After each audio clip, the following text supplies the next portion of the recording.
Hacer pronósticos es una tarea permanente en cualquier organización. Preguntas como ¿cuántos clientes vamos a atender la próxima semana?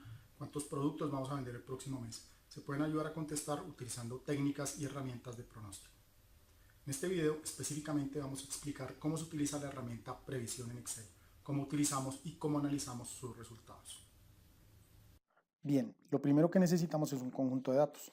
En este caso, para el ejemplo, vamos a utilizar información de 60 días de consumo de energía. Debemos seleccionar ahora nuestro conjunto de datos, tanto la información que tenemos en la escala de tiempo como en este caso la información de demanda, que es lo que queremos pronosticar. Seleccionamos todo nuestro conjunto de datos. Luego de tenerlo seleccionado, vamos a la pestaña Datos, donde vamos a encontrar el botón Previsión. Presionamos este botón y lo primero que nos vamos a encontrar es esta interfaz gráfica. En esta ventana, lo que nos va a mostrar Excel es, en azul nos está mostrando la información que nosotros tenemos, que en este caso pues es nuestra demanda de energía.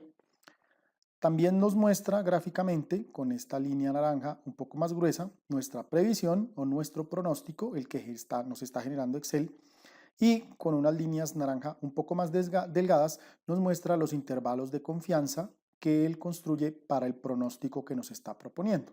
En esta parte donde Excel nos está mostrando final del pronóstico, lo que nos está diciendo es hasta dónde está pronosticando, cuántos periodos en el futuro está pronosticando. Recordando que nosotros en este caso tenemos 60 datos, lo que está haciendo Excel en este caso es que está haciendo el pronóstico de los siguientes 14 periodos, es decir, hasta el periodo 74. Podemos disminuir nuestro horizonte de pronóstico, menos periodos o más periodos hacia el futuro, todos los que queramos, y Excel nos lo va a representar gráficamente. Si desplegamos este menú de opciones, lo que vamos a encontrar es otras opciones con las cuales podríamos configurar nuestro pronóstico. Donde nos aparece el inicio del pronóstico, nosotros le estamos diciendo que comience a hacer nuestro pronóstico futuro a partir del dato 60. Podemos cambiar el intervalo de confianza de acuerdo a nuestras necesidades. Por defecto, Excel nos calcula el intervalo de confianza del 95%, pero nosotros podríamos hacer intervalos de confianza más pequeños o intervalos de confianza más grandes. ¿Qué significa el intervalo de confianza? El intervalo de confianza nos muestra del pronóstico que él nos está haciendo con un nivel de confianza del 95% o una probabilidad del 95% donde podría estar la demanda real. Entonces no solamente nos genera un pronóstico de la posible demanda, sino que nos dice con una determinada probabilidad dónde podrían estar los valores reales. En la opción de estacionalidad, si lo dejamos de forma automática, él va a tratar de encontrar si dentro de nuestros conjuntos de datos se encuentra presente algún componente de estacionalidad, como es el caso que estamos viendo acá. Estamos hablando de demanda diaria de energía. Resulta que nosotros en los datos históricos, aparentemente lo que vemos es que a lo largo de la semana hay unas fluctuaciones y esas fluctuaciones se repiten con la misma frecuencia. Uno esperaría que aparentemente con lo que observa en la gráfica, que hay días de menor demanda, muy seguramente los días de fin de semana, y entre semana hay mayor consumo de energía, y es lo que estamos viendo en esta gráfica. La sugerencia es dejar que él detecte patrones de estacionalidad, porque a veces cuando uno revisa los conjuntos de datos, de pronto no alcanza a ver ese tipo de comportamientos. Pero también hay que tener en cuenta que en algunos casos puede que no detecte patrones que nosotros sepamos que están dentro de los datos. Al lado derecho encontramos el intervalo de escala de tiempo. Intervalo de escala de tiempo lo que nos dice es cuál es el rango de datos dentro de la hoja que nosotros estamos seleccionando. En este caso, cuántos datos estamos seleccionando de la primera columna. En intervalo de valores, cuáles son los valores que estamos utilizando en referencia a la primera columna. Entonces nos muestra ese rango. Y tiene unas opciones para que nosotros decidamos si en caso de que nosotros en nuestro conjunto de datos tengamos datos vacíos, por ejemplo, celdas donde no hay información porque en realidad no existe o porque se cometió de pronto alguna equivocación y no se recopiló la información, pues nos dice qué queremos hacer para rellenar ese dato. Por defecto, él lo que va a sugerir y lo que va a hacer es hacer una interpolación del dato anterior con el dato siguiente. Pero también nosotros podemos decirle, en el caso de que no encuentre datos, ponga un 0. Por defecto, él lo va a dejar en interpolación.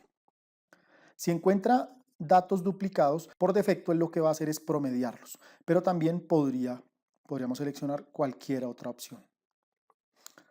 Algo que es importante aquí para que completemos el análisis es decirle que nos incluya estadísticas de previsión. Una vez tenemos configurado esta ventana gráfica, lo que le decimos es que nos cree una nueva hoja con toda esta información. Excel hace sus cálculos y lo que nos va a mostrar es un resumen de lo que veíamos inicialmente de forma gráfica. En el lado izquierdo vamos a encontrar nuestra información original, nuestros primeros 60 datos, y más abajo vamos a encontrar lo que le habíamos dicho a partir del día 61, que nos hiciera pronósticos hasta el día 80. En la primera columna nos muestra la previsión o el pronóstico. La siguiente columna, el intervalo inferior, el límite inferior de nuestro intervalo de confianza. En la columna derecha, el límite superior del intervalo de confianza. Lo que veíamos gráficamente, pero ahora nos lo muestra de forma numérica. Más arriba, pues nos vuelve a construir la gráfica que habíamos visto originalmente con la información. ¿Cómo interpretamos los resultados que estamos obteniendo?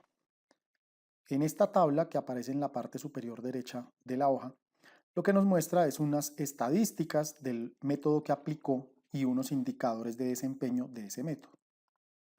Vamos a decirle que nos muestre estas estadísticas con más decimales para hacer la interpretación. El método que utiliza Excel es una suavización exponencial triple que también se conoce como método de Winters. Alfa es la constante de suavización que se utiliza para suavizar el componente estacionario, beta es la constante de suavización para suavizar el componente de tendencia y gamma es la constante de suavización que utilizamos para suavizar el componente estacional. Si en algún caso Excel encuentra que dentro de nuestros datos no hay componente estacional, es decir, esa frecuencia o patrón que se repite, automáticamente lo que va a hacer es darle un valor de 0 a gamma. Los errores de pronóstico se definen como la diferencia que existe entre la demanda real y los valores pronosticados. Lo que nos indica un error de pronóstico es qué tanto nos hubiéramos equivocado en el pasado si hubiéramos utilizado ese método. Algunos de esos indicadores que nos muestra Excel son el MASE. Si el MASE tomara un valor de 1, lo que nos indicaría es que el método que estamos usando tendría el mismo desempeño que un método sencillo. Si el MASE toma un valor menor que 1, lo que nos está indicando es que el método que estamos usando tendría un menor error o un mejor desempeño que un método sencillo. En este caso, para el ejemplo, nos está diciendo que el MASE sería 0.39, lo que significa que lo que nos está proponiendo en este caso Excel, esta suavización exponencial triple, tendría un mejor desempeño que un método sencillo. El SMAP es un indicador que nos muestra el promedio de los errores en términos porcentuales. Este valor hay que entenderlo como un porcentaje, es decir, que podríamos equivocarnos a la hora de tomar decisiones en más o menos 2.4% del valor pronosticado. El MAE, que también se conoce como el MAT, nos indica en unidades cuánto sería el error. El RMSE es la raíz del MSE o raíz del error cuadrático medio. En el caso de que queramos automatizar este proceso o tengamos que manejar grandes volúmenes de datos y no queramos hacerlo de la forma gráfica, también es posible hacerlo a través de fórmulas. Eso lo podemos hacer a través de utilizar las fórmulas que están bajo esta opción. Pronóstico.ets.